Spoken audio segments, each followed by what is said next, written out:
Vous faites bien de nous préférer pour vous informer, mesdames et messieurs, bonsoir et bienvenue dans ce journal. Au sommet, l'affaire de détournement présumé au ministère de l'Énergie, de l'Eau et des Mines prend une nouvelle tournure avec l'entrée en matière du HCPC.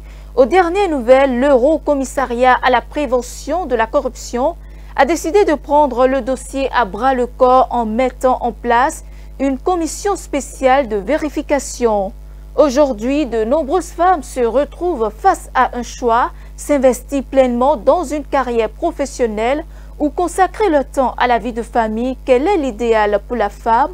Doit-elle privilégier l'un au détriment de l'autre ou peut-elle réellement trouver un équilibre entre les deux? Plus de précisions dans ce journal. Et puis, hors du Bénin, l'armée malienne a annoncé ce mardi avoir tué 80 djihadistes à la suite d'une série d'attaques coordonnées contre des postes militaires dans plusieurs localités du pays. Les détails dans un instant.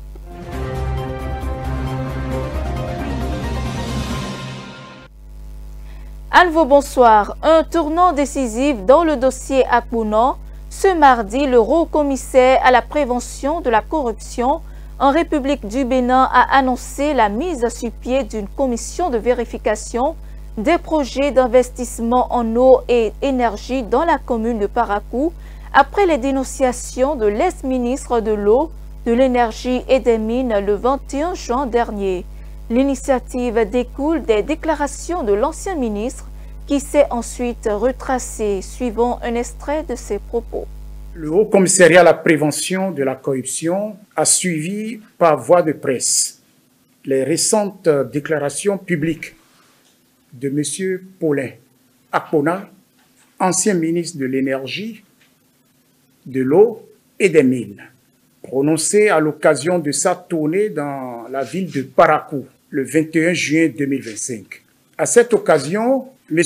Paulin Akpona a évoqué de graves irrégularités portant sur le détournement présumé de plusieurs dizaines de milliards de francs CFA destinés au secteur de l'eau et de l'électricité, sous la gestion antérieure du ministère depuis 2016. Au regard de ces allégations et conformément aux dispositions de l'article 2 alinéa 1er de la loi numéro 2020-09 du 23 avril 2020 portant création, mission, organisation et fonctionnement du Haut Commissariat à la prévention de la corruption en République du Bénin, le HCPC, dans l'exercice de ses attributions, entend recueillir à titre d'information et pour besoin d'analyse les éléments afférents à ce dossier au niveau du ministère de l'Énergie, de l'Eau et des Mines. Cette démarche vise à permettre au Haut Commissariat d'apprécier avec objectivité les faits rapportés et le cas échéant d'évaluer les dispositifs institutionnels et administratifs de prévention de la corruption en vue de formuler des recommandations pertinentes ou des solutions correctives appropriées.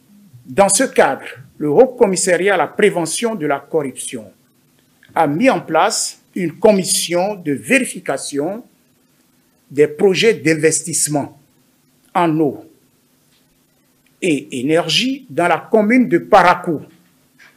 Cette commission est composée d'experts multidisciplinaires. Il s'agit de M. Alessandre Dagba, inspecteur d'État, président de la commission. M. Eloge Francis Attadé, expert en gouvernance, rapporteur. M. Moussa Machoudi, ingénieur en génie électrique, membre. M. Glé Badia, ingénieur en eau, et assainissement, membre. Monsieur Dossou Kebo, Assuérus, analyse financière, contrôleur de gestion, membre. Monsieur Horace Adoukonou, spécialiste en passation des marchés publics, membre. Madame Gracia Adjinakou, spécialiste en suivi et évaluation, membre. La dite commission, mesdames, messieurs, a un délai de 4 semaines pour déposer son rapport. Dans un tout autre registre, à présent, entre les attentes de la société, les aspirations personnelles et les contraintes du quotidien, la femme est souvent partagée entre deux chemins, celui de la réussite professionnelle et celui du dévouement au foyer. Chacun offre ses propres formes de satisfaction, mais aussi ses défis. Dès lors, une question persiste. Quel est véritablement l'idéal pour la femme? Se consacrer à sa carrière, à sa famille ou tenter de jongler entre les deux? Suivons. Je lui dirais de choisir les deux parce que la femme, elle est, comme je l'ai dit, elle est une aide pour son mari. Elle a une charge. Donc, la femme doit nécessairement travailler et s'occuper aussi de son foyer. Elle ne peut pas faire face, elle ne peut pas laisser le foyer faire face seulement qu'à sa carrière. Vous pouvez toutefois appartenir à un foyer, mais vous faites face aussi à votre carrière. Chez moi, entre le foyer et puis la carrière, la femme doit choisir les deux parce que déjà c'est une question vraiment délicate. Et pour moi, la femme doit choisir les deux côtés. Parce que actuellement, là où nous sommes, actuellement, ce que nous sommes en train de vécu, actuellement là, si, exemple, l'homme sort 5 000 francs dans un foyer et la femme n'a rien à sortir, déjà, ce foyer ne sera pas stable. Il y en aura beaucoup de problèmes. Donc, si la femme ne reste pas dans un foyer, bon, partout où elle ne sera pas respectable. Donc, si la femme aussi n'est pas dans une carrière ou bien dans une société, elle n'est rien. Donc la femme forcément doit rester dans une société comme dans un foyer. Si déjà une soeur ou bien une grande soeur ou bien une petite soeur déjà dans une carrière, si elle n'a pas un mari, c'est-à-dire elle n'est pas dans un foyer, elle n'est pas respectable. Je pense que la femme doit forcément travailler, aider son mari. C'est bon pour elle-même puisque le mari ne pourra jamais subvenir à tous ses besoins vitaux. Celui qui te donne de l'argent te contrôle. Il te donne tout le temps de l'argent, il te contrôle tout le temps, peu importe ce que tu feras. Si tu te dis de t'asseoir, tu vas t'asseoir. Bon, là, chacun a son point de vue, mais c'est ce que moi je pense. Maintenant, si on dit que la femme ne doit pas aimer, ne doit pas aller au foyer, qui va donner naissance? Qui va donner naissance aux enfants? Puisque moi-même qui suis ici, c'est quelqu'un qui m'a mis au monde. Si celle qui m'a mis au monde avait dit qu'elle n'irait pas au foyer, je ne serais pas au monde. Donc c'est un problème vraiment. Je pense que si on peut concilier les deux, si elles peuvent concilier les deux, ce serait bénéfique. Sans la femme, sans le foyer, il n'y a pas de carrière. C'est-à-dire toute l'existence, quand on parle de la jeunesse, même de la jeunesse, il y a la femme d'abord, il faut fonder un foyer. C'est dans un foyer qu'il y a naissance d'abord, quoi. Vous voyez, donc c'est à partir d'un foyer qu'il y a la naissance, il y a un bébé, une fille, avec la croissance jusqu'à avoir un âge honnête qui peut faire face à la carrière.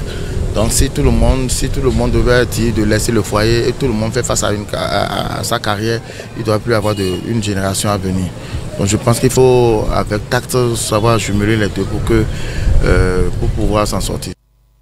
Pratiqué depuis des siècles à travers le monde, le chant choral est bien plus qu'un simple rassemblement de voix. Il constitue un véritable vecteur d'émotion, de partage et d'harmonie sociale.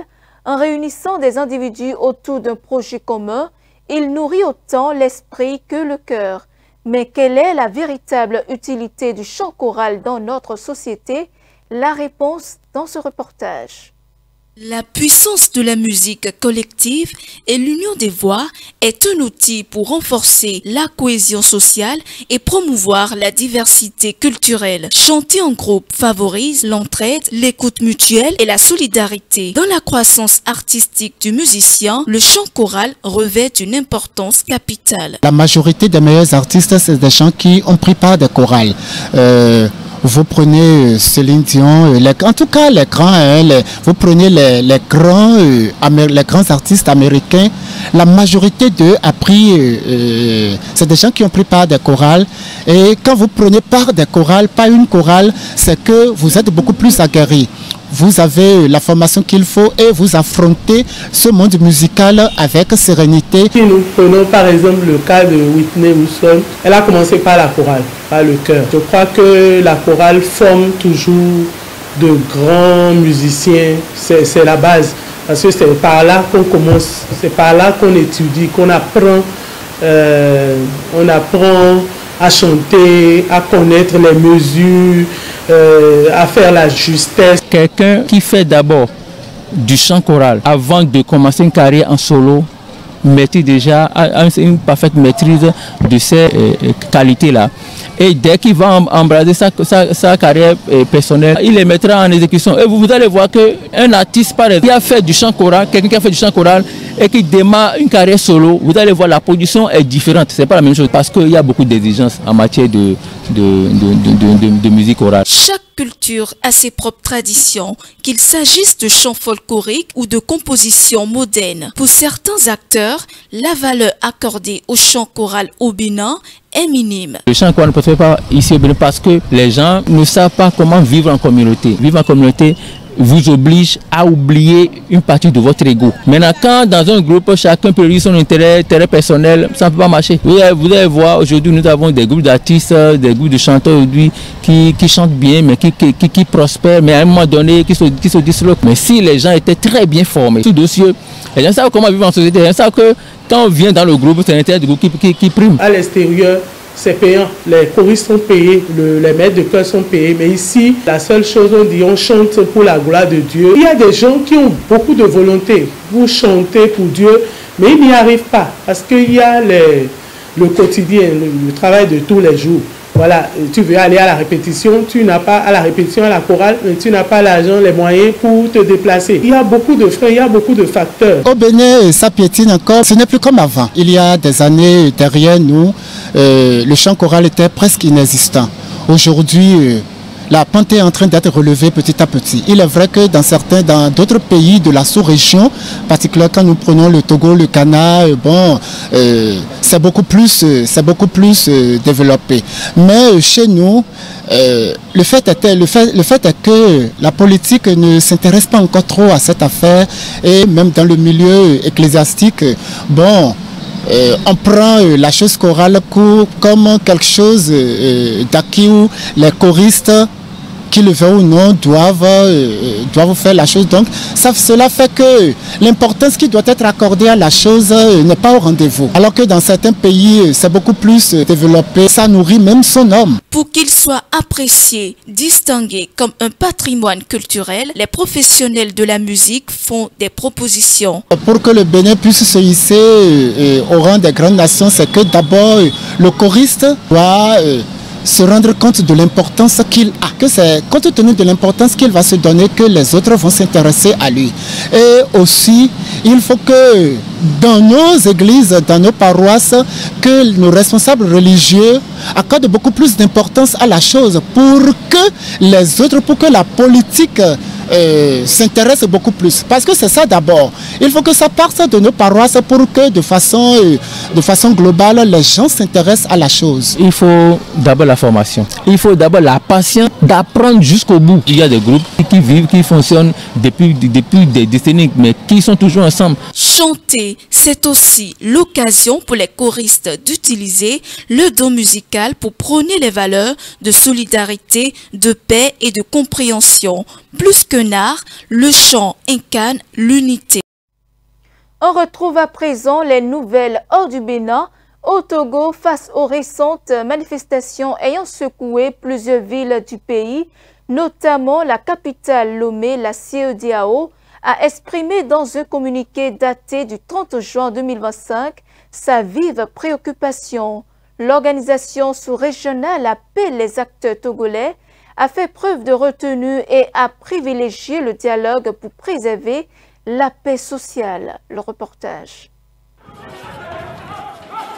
La commission de la communauté économique des États de l'Afrique de l'Ouest a réagi aux manifestations qui ont secoué le Togo à la fin du mois de juin. Dans un communiqué publié depuis Abuja, la CEDEAO exprime sa préoccupation face aux violences survenues à Lomé et dans d'autres villes du pays. Elle déplore les pertes humaines et appelle à la retenue tout en encourageant les acteurs politiques à privilégier le dialogue. Mais cette réaction mesurée intervient dans un climat déjà tendu, la répression a été sévère. Des vidéos troublantes montrent des forces de sécurité usant de gaz lacrymogène, de matraques et procédant à des arrestations violentes, parfois jusque dans les domiciles. Le bilan est lourd, au moins 7 morts selon la société civile, dont 2 ressortissants béninois retrouvés noyés dans des circonstances obscures.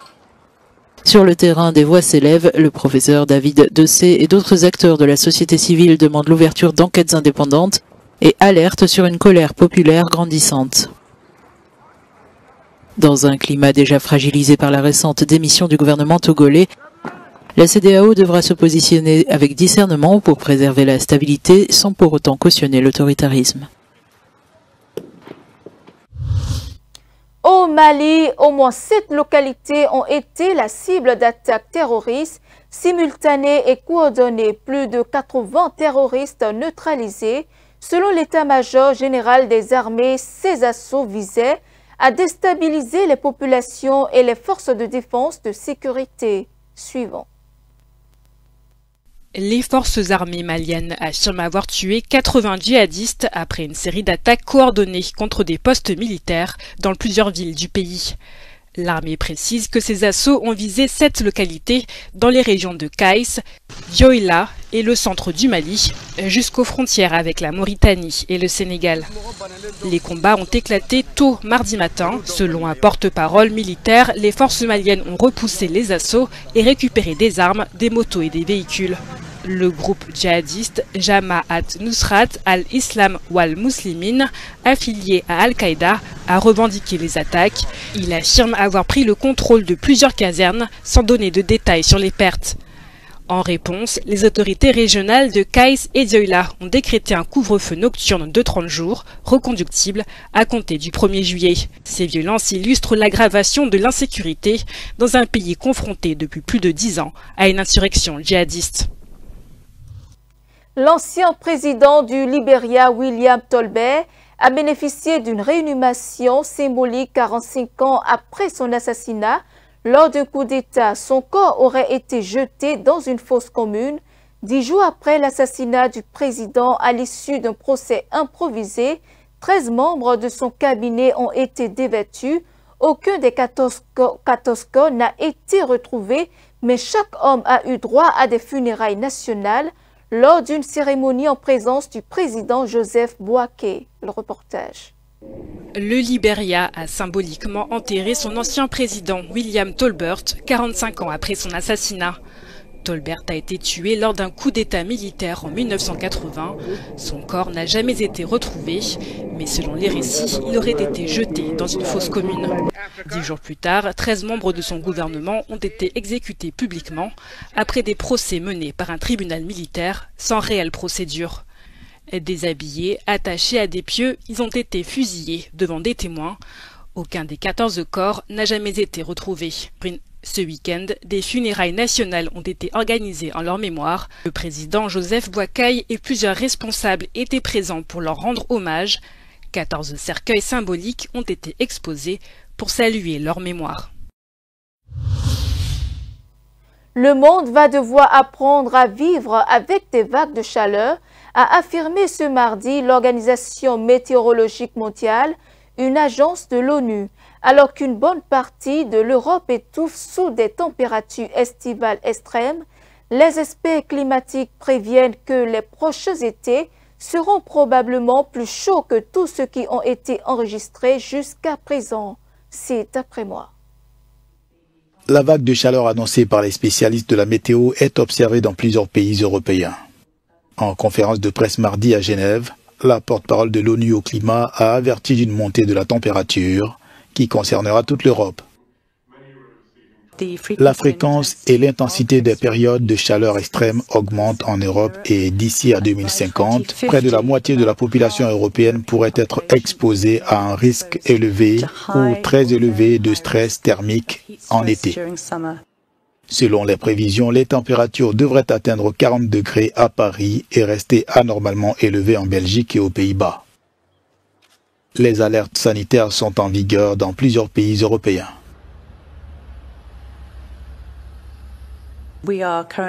Nous sommes actuellement sous l'influence d'un puissant système de haute pression qui piège l'air chaud de l'Afrique du Nord au-dessus de la région. Et comme nous pouvons le constater, cela a un impact considérable sur notre ressenti. Les experts climatiques préviennent que les prochains étés seront probablement plus chauds que jamais. D'ici à 2100, la France pourrait atteindre des températures dépassant les 40 degrés chaque année, avec des pics de chaleur jusqu'à 50 degrés. Ainsi va l'actualité ce soir. Merci pour votre fidélité. Suivez-nous en continu sur speedlinetv.bj/live et sur nos différents canaux digitaux Facebook et YouTube.